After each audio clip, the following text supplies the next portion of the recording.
जय हिंद दोस्तों। A metallic wire of resistance of 12 ohm is bent to form a square। एक metallic wire है या कहें तो मेटल का एक वायर है जिसका रेजिस्टेंस है वो 12 ओम निकाला जाता है या हमको पता है।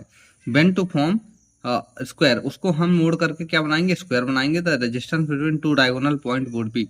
तो चलिए इसको हम एक बार अपने कॉपी में समझते हैं कि क्या हमसे क्वेश्चन बोल रहा है। तो हमारे पास में ये वायर है जिसका रेजिस्टेंस है, इसका रेजिस्टेंस है 12 ओम। ओके, अब हमने इसको मोड़ करके हमने स्क्वायर बनाया है, यानी कि इसकी चारों भुजाएं बराबर हैं, ऐसा हम मान लेते हैं। डायगोनल यानी अपोजिट कॉर्नर, ये वाला कॉर्नर तो इसका अपोजिट ये वाला, तो मान लीजिए हम यही मान लेते हैं ए और बी। अब ये 12 ओम का था तो इधर में इधर को मिला के 6 ओम बनेगा और इधर को इधर मिला के 6 ओम बनेगा। ठीक है, आधा आधा बट जाएगा। आप देखो, आप ये वाला इसके और ये वाला इसके पैरेलल में है, दोनों आपस में। तो ये पैरेलल में है, अगर दो रेजिस्टेंस पैरेलल में लगे होते हैं तो उसका फार्मूला क्या होता है, R1 R2 by R1 plus R2।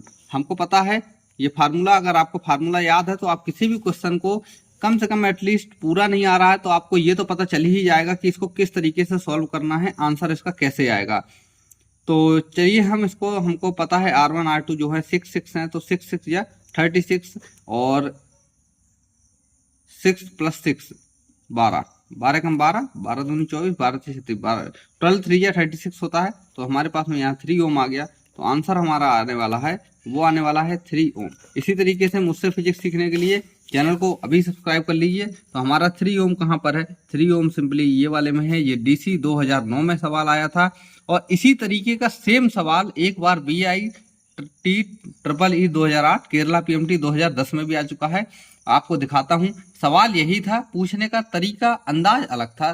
तो ये देखिए, ये सवाल आया हुआ है, ये देखिए सिंपली है। आप इसको पढ़िए, सॉल्व करिए। अगर आपने सॉल्व नहीं किया है तो आप मेरे प्लेलिस्ट में जाके वहां से आप इसको सॉल्व कर सकते हैं। सिंपल वही सवाल है, इसका भी आंसर 3 ओम ही आता है, पूछने का अंदाज अलग था।